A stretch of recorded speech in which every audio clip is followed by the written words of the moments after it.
Okay. So yeah, We get to speak with David, Mathias, and Mathias. Erika. Hi, welcome to the Hi. cage. Welcome. Gentlemen, Hey, hello, welcome. hello, hi. Hi. Nice to meet you. Hi, Oh, nice sorry. to meet you too. Hey. Hi. Oh, hi. Very friendly. Feels like we already met. So Yeah. Definitely. Exactly. Yeah. Well, thanks for sticking around. End of the day, first day. What are your guys' feelings so far? How did you take in other things that came up? wow, it's a lot. And this shouldn't be on? No. Is your mic not on? I think I'll just talk a little Is bit. he- Got a little. is your mic on? No. Is it on? No. No. Okay. Then you can start. No, first of all, we were talking about it, both Mathias and I, that it's really interesting to see that we see a lot of things happening now. Before it was in the future, it will happen sometime, somewhere. But I think to summarize today, we have seen a lot of good examples, actually, what's coming up. And very funny to see that we are not the only ones that are doing stuffs out there at the moment. Yeah. And something that came up when we were talking before was just this idea of the innovation is the. Why do I keep myself? Necessity is the mother of invention. So looking at what that necessity is and what that invention is it the aging population? Is it, got a little tech help here, is it the innovation that's coming through? What's the breaking point here? What's going to push us through? It's on. Yeah. Is this Oh, on? you're not on either. I think All right. it's Well, on. why don't you? Is it? Yeah. Please continue. Do like that. Pardon? Oh. Do like this. I think you. Yes, Yeah, I'm that's okay. I think mainly what we're seeing here now is that we have two big trends that has about 10 years has been for 10 years. It's mobility and it's access to huge data power. Yeah. And the merging of these two big trends, that is in fact the shift for this fourth industrial revolution. But I think also that it's dangerous to call it the fourth. I often say that maybe this is the first revolution in the digital era. So it depends how you see it, but I don't think that we continue on a 1, 2, 3, 4 step. It's more like 1, 2, 3, and 1 over here. It's more on that pace, in fact, that this is totally disruptive, the things that happens. Actually, Elizabeth and me were having this discussion last year. You don't remember it, but last year we were talking about that it seems like we're constantly in this loop of talking, but not doing. Yeah. And that is something that you can see right now that a lot of companies are finally doing and understanding that you need to take the first step and you need to take a leap sometimes and just see where it goes. And that is something that actually this year you can see on the conference, seeing from your presentation, but also all the other presentations that have been held, that people are just past that step of constantly negotiating, constantly being stuck in this, we need to tackle this, we need to tackle that, how are we going to do this, how are we going to do that? No, we're just going to do it. And that is, I think, it's a very important and a very positive development that people are just taking a leap now.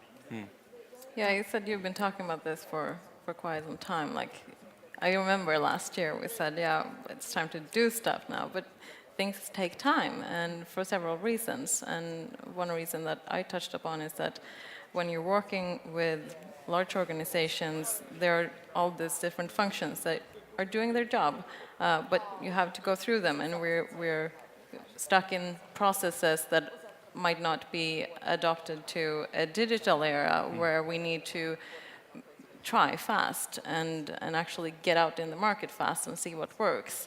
And within healthcare and within the industries we're working with, we have a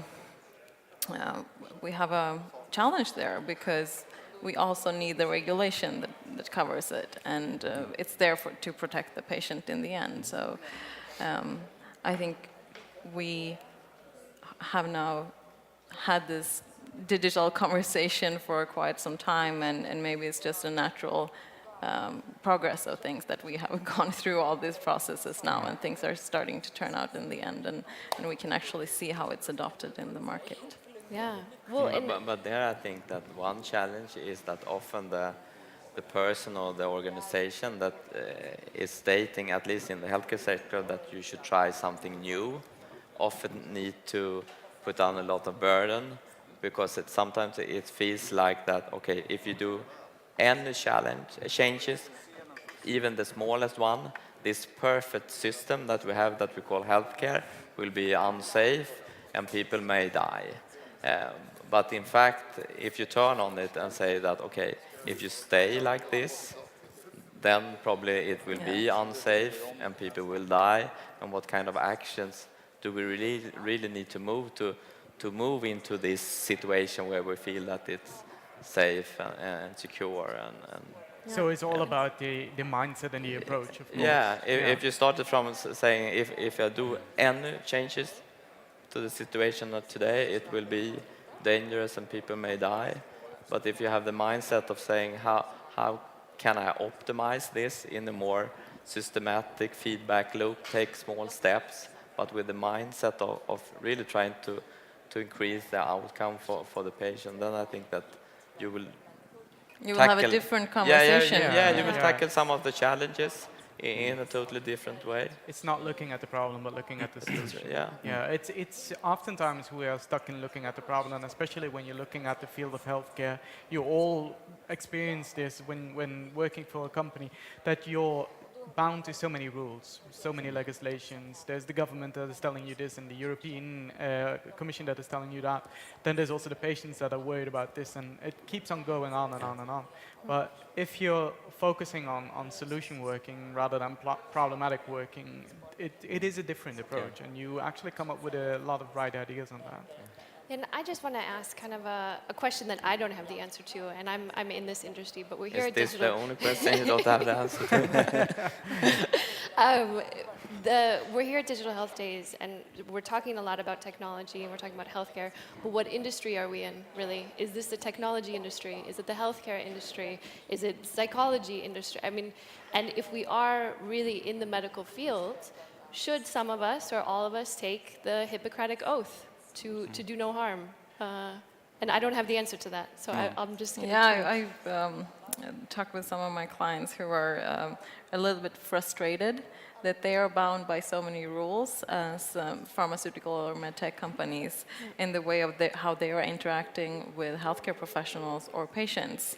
And then they can see technology companies that are coming into this space, and just because they're labeled as a different player, which they are, they don't have these rules. So sometimes they feel, well, it's an unequal playing field because we're playing on the same arena, but we're not playing with the same rules. You guys? Yeah. No, but it's a really interesting area that you're taking up here, because for 5 years ago, approximately, you didn't see different type of alliances and partnership that you see today. Companies that are not even working close to each other 5 years ago are today working very close together with both us, Microsoft, Sigma, and other industry verticals. So it's a very interesting moment that we have out there at the moment, but it's a really good question. I don't have the best answer on it, I think. And the real PhD in the cage? Yeah. But not the medical doctor then. So let's address it from a quantum physics perspective. Now, but I think, to your question, I think one maybe needs to see it from two ways, because I truly think that all organizations will be digital companies. And with that, I mean that when we see this transformation, even healthcare will start to deliver digital services for me to manage my health from a population health perspective. And that, I think, that mindset for a healthcare organization to realize that they will, even if they don't feel it today, eventually become a digital company, deliver some kind of digital services. That is, I heard the discussion you had before, really needs to boil down to the ethics around digital technology in this field.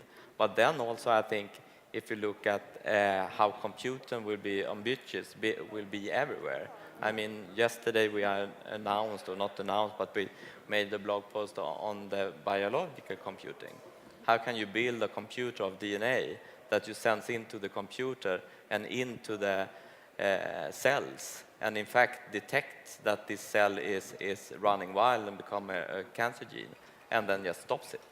So then we have these virtual reality things where in fact the real life and the physical world and the biological world will merge together, thanks to this, I mean, computer powers and virtual augmented reality, in fact. So I think that we will see it come from two ways, that healthcare will become digital, but these digital companies in some way will move into the core of the healthcare system as well. Yeah, and then I think they will need kind of to take the Hippocratic oath. Of course, these tech companies then will have to apply to the same legislation that the rest of the field is operating under. I think actually you touch upon a great point in there, because you see that a lot of the tech companies right now are focusing on getting into the healthcare market. But we as you have a legit question on that, whether or not we should see ourselves as medical companies or as tech companies. Why are we asking ourselves that question when there's the exact same tech companies also in banking? And why are they not being asked, are they a bank, a financial institute, or are they a tech company? In there, the merging into each other apparently goes quicker and easier without any pain as it goes in healthcare, while you still have to deal with a lot of fraudulent, sensitive information, business information, etc., etc.